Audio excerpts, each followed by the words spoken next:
அண்ணா, பால் குடிச்சிட்டியாடா? டேய் ஒளியறான் பாரு, சுட்றா சுட்றா சீக்கிரம். என்ன பதிலவே காணோம். மொபைல் கையில இருந்தா போதும், உலகமே இருந்தா கூட அந்த பசங்களுக்கு தெரியறதில்ல. டேய், பால் குடிச்சிட்டியா இல்லையா? உட்கார்ந்து இருக்கிறத பாரு, குமிஞ்ச தலை நிமிராம. டேய், மா சொல்லுங்கம்மா, கவனிக்கலாமா, சொல்லுங்க சொல்லுங்க. உன்கிட்ட கத்தியே என்னோட எனர்ஜி ஃபுல்லா போயிருச்சுடா. சரி சரி, பால் குடிச்சிட்டியா இல்லையா? குடிச்சிட்டேம்மா. அப்புறம் ஏன்டா அந்த பூனை பால் குடிச்சிட்டு இருக்கு? அம்மா உண்மையே சொல்லட்டா? பொய் சொன்னாதான் பிரச்சனை. சொல்லு.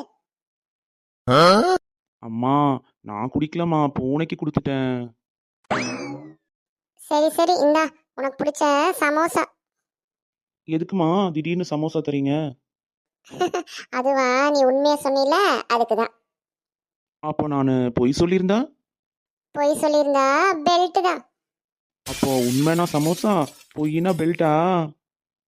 ஆமாண்டா, உண்மை பேசுற பழக்கம் இருந்தா பயமும் இல்ல, தண்டனையும் இல்ல. என்ன நான் சொல்றது புரியுதா?